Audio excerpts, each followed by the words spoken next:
व्यक्तिगत मत हो, ये व्यक्तिगत मत हो।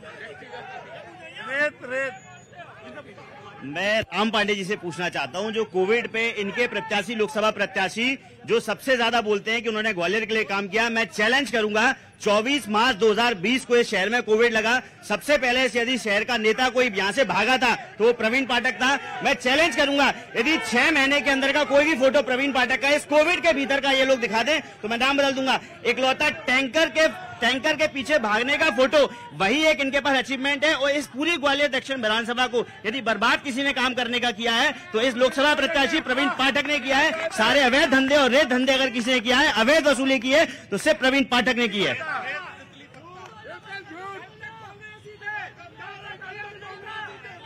यहाँ पुलिस भी है, चुनाव आयोग के लोग भी हैं, चुनाव चल रहे हैं। धर्म के आधार पर यदि वोट मांगा जाता है तो ये गैर कानूनी है।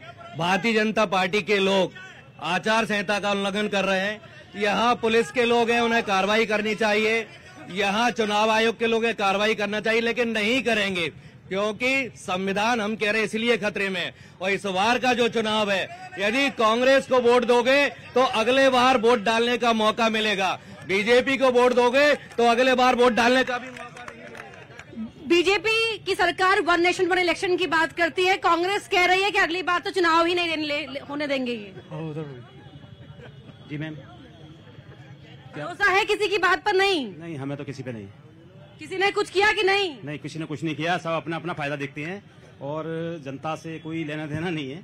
जनता परेशान है तो है, रोटियां सेकना। जनता क्यों परेशान है? जनता वादों से परेशान है, वादे कभी पूरे होते ही नहीं है, महंगाई दिन पर दिन बढ़ती जा रही है और कुछ सुनी। कौन से वादे पूरे नहीं हुए? बहुत से हैं, महंगाई इतनी चरम सीमा पे है कि आप देख रही हैं, जो है सिलेंडर है, गैस है, आपका पेट्रोल है, डीजल कहाँ पहुंच रहा है, कितना महंगा हो गया। पहले कितना सस्ता था, अब कितना महंगा हो रहा है। लेकिन तमाम जो योजनाएं चलाई गई हैं उनका क्या? कुछ नहीं है मैम, ये तो सब बीच वाला तो मर रहा है ना। योजना किसके लिए? नीचे वाले के लिए। पैसे वाला तो है ही, उसे कोई दिक्कत ही नहीं है। मध्यम वर्ग पिस रहा है, वो कह रहे मिडिल क्लास। आप कांग्रेस से पूछिए, इनका जो इंडी गठबंधन का एक साथी है सीपीआईएम, उसने 26वें पॉइंट पे क्या लिखा है अपने मैनिफेस्टो में कि हिंदुस्तान से पूरे आपका न्यूक्लियर वेपन्स खत्म कर देंगे या जैविक हथियार खत्म कर देंगे, बायोलॉजिकल वेपन्स खत्म कर देंगे। क्या बनाना चाहते हैं आप इस देश को? क्या आपको सच नहीं लगता? और ये समर्थक बैठे हुए हैं, कांग्रेस के समर्थक बैठे हुए हैं, बोलिए। हमने आपको 4 साल की सेना खत्म नहीं करी, आपको पता ही नहीं है कि क्या है वो। आपको अग्निवीर योजना पता है तो बता लो। इन्होंने सेना खत्म कर दी इन लोगों ने, और पिछले 70 सालों में सारी सरकारों ने जितना कर्ज नहीं लिया, मोदी सरकार ने 10 सालों में इतना कर्ज कर दिया, देश को बर्बाद कर दिया। पूरा मध्य प्रदेश का जो में। मेरा नाम देवेंद्र बघेल है। 10 साल के अंदर इतना काम हुआ है कि जब ना 70 सालों में कभी काम नहीं हुआ। सब कुछ तो यही लेके आया, इन्होंने करा क्या है? कुछ भी नहीं करा, सिर्फ झूठ है, झूठ बोला है। प्रथम पंक्ति वालों का नंबर बाद में आएगा, जरा लास्ट में चलते हैं, ठीक है? क्या किया है? किसी ने कुछ किया है? अंकल जी बस कुछ नहीं बोलेंगे। कुछ नहीं बोलेंगे, बस शो देखने आए हैं क्या? कैसा लग रहा है? अच्छा लग रहा है, शो तो बढ़िया लग रहा है। मुझे लड़ाई झगड़ा देखते हैं, अच्छा लगता है ये। अच्छा, लड़ाई इसे पब्लिक को मजा आता है, लड़ाई झगड़ा आपस में, और रात को पैक पियो मिल के। मैडम सॉरी, कोई कुछ नहीं बोलेंगे? मेरे को नहीं पता आंटी। अच्छा, आप कुछ बोलना चाहेंगे? कोई कुछ बोलेगा नहीं, सिर्फ देखने आए यहाँ पर। काका, आपका नाम क्या है? रमाकांत कदम। बोलिए। क्या उम्र है आपकी? मेरी उम्र 80 साल है। 80 साल। ग्वालियर में क्या क्या काम हुए? अच्छे हुए? ग्वालियर में बहुत बढ़िया काम हुए, अच्छे काम हुए, विकास हुआ है। विकास हुआ है ग्वालियर के अंदर, ऐसा नहीं कि विकास ना हुआ हो, बहुत बढ़िया काम हुए और अच्छे काम चल रहे हैं। कोई शिकायत नहीं आपको? नहीं, कोई शिकायत नहीं जी। ग्वालियर माइक मेरा पास। ग्वालियर में जो डेवलपमेंट हुए है ना, वो सबको दिख रहे हैं, और इतने साल से जो नहीं हुए वो नहीं दिख रहे। और है क्या है, महंगाई की समस्या है सभी जगह, तो कंट्रोल कैसे हो? तो जो नेता है ना, पक्ष और विपक्ष, सत्ता पक्ष अगर गलत करे तो विपक्ष क्या कर रहा है? घास खोद रहा है। विपक्ष आवाज उठाए ना, सत्ता पक्ष अगर मनमानी कर रहा है तो विपक्ष कर रहा है, उसको भी काम करना पड़ेगा। ऐसा नहीं है कि एक की जिम्मेदारी है, दोनों ही काम करें। तो यार एक दूसरे पे उंगलीबाजी करना, लड़ना बढ़ना, ऐसे काम नहीं चलता। काम कीजिए। Thank you. मेडिकल एजुकेशन में काम होना चाहिए बस।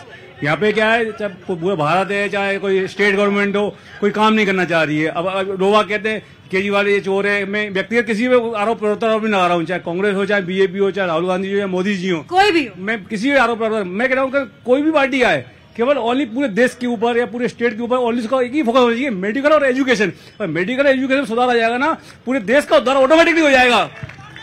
स्वास्थ्य सेवाओं का विकास होना चाहिए, शिक्षा मिलनी चाहिए, लेकिन सत्यप्रकाश जी क्या वजह है कि खिलाफत में हम चुनाव देख रहे हैं, मुद्दों की तो बात कहीं पीछे छूट जा रही है। देखिए, ग्वालियर का सौभाग्य कहें या दुर्भाग्य कहें, जब भी केवल मेंबर ऑफ पार्लियामेंट चुना गया तो ग्वालियर में डेवलपमेंट उसके द्वारा, चाहे वो कांग्रेस का रहा हो या बीजेपी का रहा हो, लेकिन हाँ, अगर वो यूनियन कैबिनेट में शामिल हुआ है तो जरूर ग्वालियर में डेवलपमेंट देखने को मिला। लेकिन ग्वालियर आज भी इंदौर, भोपाल या जबलपुर जैसी राह पर नहीं दिखता। ये ग्वालियर में किसी भी नेता ने, चाहे वो किसी भी पार्टी से चुना गया हो, उस लाइन पर लाने की तरफ नहीं देखा गया। लेकिन अर्पण जी, बीजेपी वाले तो कहते हैं कि इन्हें बहुत सौगातें मिली हैं, एयरपोर्ट मिला है, रेलवे स्टेशन का विकास, म्यूजियम, फलाना ढिमकाना।